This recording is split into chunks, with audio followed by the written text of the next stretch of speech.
لیے ساری زندگی جاگتی ہو، وہ اولاد اس کی قبر پہ بھی نہیں بیٹھتے. امام کا فرمان ہے. یہ وہ کب تک ہے؟ امام انسان کے ساختار سے واقف ہے. امام جانتا ہے اس مخلوق کو یہ کیسے بنی ہے.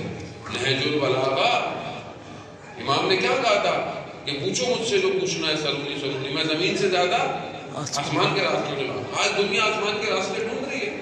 آج آپ کے سامنے ٹیلیسکوپ ہزاروں گلیکسیز کو، کہکشاؤں کو آپ کے سامنے پیش کر رہا ہے. آج جو ہے وہ راکٹ کے ذریعے سے انسان مارس پہ جانے کی کوشش کر رہا ہے. اگر یہ لوگ، آج کے لوگ امام کے سامنے ہوتے تو یہی پوچھتے کہ مولا ہم کیسے جائیں. لیکن ظاہر اس زمانے میں لوگوں کے پاس اتنی معرفت نہیں تھی، لوگوں نے سوال نہیں پوچھا. لیکن امام نے یہ نہیں بتایا راستے مجھے پتہ ہے، نہیں بتائے. نہیں امام نے کیوں نہیں بتایا؟ کیونکہ امام جانتے تھے کہ انسان ترقی کرے گا، راستے ڈھونڈ لے گا، مگر یہ انسان نہیں بن پائے گا.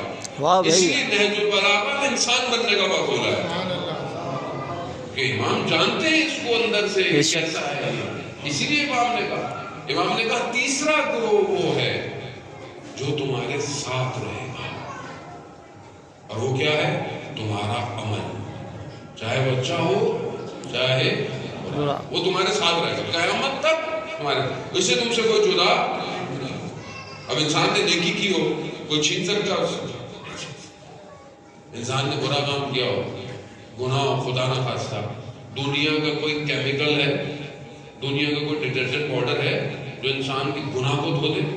نہیں، سوائے استغفار کے، سوائے توبہ کے، سوائے گریے کے. شب جمعہ مفاتیح الجناح کے اندر بیان ہوتا ہے کہ جو شب جمعہ استغفار کرتا ہے خدا کی بارگاہ میں، خاص طور پہ جوان، سمندر کی مچھلیاں اس کے لیے استغفار کرتی ہیں. سبحان اللہ. واہ بھائی. اگر ایک آنسو اس کی آنکھ سے خدا کی بارگاہ جانے وہی کون گناہ کو معاف کر رہے ہیں؟ اس ہستی کے علاوہ قرآن کا نگار سورہ حجرات قرآن کے اندر ارشاد فرماتا ہے کہ میں تمہارے سیئات، تمہارے گناہوں کو حسنات میں بدل دوں گا، نیکیوں میں بدل دوں گا. تو اسی بارگاہ میں جائے انسان جس دنیا کا خاصہ یہ ہو کہ جس نے چھوڑ جانا ہے. کوئی جنازے میں چھوڑ جائے گا، کوئی قبر میں چھوڑ جائے گا، تو اس سے اتنا ہی دل لگائیں اور اس سے دل لگائیں کہ جس نے چھوڑنا نہیں ہے. انسان اپنی زندگی میں اس سے رابطہ پیدا کرے کہ جس نے اس عالم میں ہمارے لیے کچھ کرنا ہے جانا.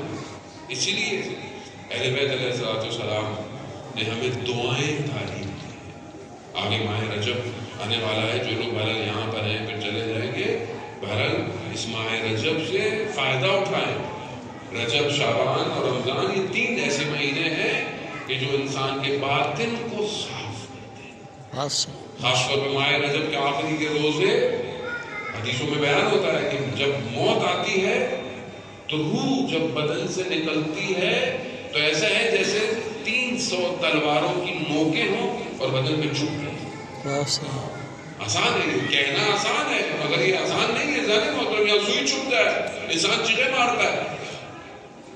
لیکن جس نے ماہ رجب کے آخر کے روزے رکھے نا، اس کی روح خوشبو کی طرح بدن سے نکلتی. واہ بھیا، واہ بھیا، سبحان اللہ. وہ انسان بہرحال ان چیزوں سے فائدہ اٹھائے. یہ چیزیں یہی کام آئیں گے. ظاہر محترم دعائیں ہیں، مناجات ہے، زیارت ہے. جس نے رجب میں زیارت کی ہوگی اس کے لیے قیامت میں الگ سے آواز ہے، اینا رجب. رجب والے کہاں ہیں؟ واہ بھیا. جو رجب والے ہوں گے وہ الگ سے کھڑے کیے جائیں گے. بہرحال امام فرماتے ہیں کہ میں نے صبح ایسے کی ہے کہ میرا عمل محفوظ ہے. ہم سب کے عمل محفوظ ہے. میں آپ کو دھوکہ دے سکتا ہوں، میں آپ کے سامنے جھوٹ بول سکتا ہوں، میں آپ کے سامنے منافقت کر سکتا ہوں، میں آپ کو نظر کچھ اور آؤں اور میرا اندر کچھ اور ہو، لیکن میں اپنے پروردگار کو دھوکہ نہیں دے سکتا. میں اپنے خدا کے سامنے کیا کروں؟ خدا تو میرے باطن سے واقف ہے. نہ صرف خدا بلکہ وہ انبیاء، اولیاء، ائمہ، معصومین واقف ہیں. واہ بھیا. شخص جو ہے امام جعفر صادق علیہ السلام کی اللہم صلی علی محمد آل محمد. امام خدمت میں آتا ہے، امام کا چاہنے والا ہوتا ہے. امام اس سے اس کے بھائی کے بارے میں پوچھتے ہیں تمہارے بھائی کے کیا حال ہے؟ تو وہ کہتے ہیں کہ بھائی میرا ٹھیک ہے، لیکن آپ کے معاملے میں احتیاط پہ عمل کرنا، یعنی احتیاط پہ عمل کرنا یعنی آپ کے معاملے میں ابھی حق بہت زیادہ مانتا نہیں ہے کہ پتہ آپ حق پہ ہیں نہیں ہے، احتیاط پہ عمل کرتا ہے، یعنی کشمکش میں ہے۔ تو امام نے کیا فرمایا؟ اضافی ہم سب کے لیے کہ ہم امام کو مانتے ہیں، لیکن شاید بعض اوقات میں اپنے آپ سے کہہ رہا ہوں امام کی معرفت ہمیں نہیں ہوتی۔ امام نے فرمایا اپنے بھائی سے پوچھنا کہ فلانی جگہ فلانے سفر میں فلانے درخت کے نیچے اس نے احتیاط پہ عمل کیوں نہیں کیا۔ یہ سننا تھا، ایسے تو ماجرا نہیں پتا، یہ اپنے بھائی کے پاس گیا، اس نے اپنے بھائی سے پوچھا کہ میں مولا کی خدمت میں گیا تھا، تمہارا پوچھ رہے تھے، کہا میں نے کہا وہ احتیاط پہ عمل کرتا ہے آپ کے معاملے میں۔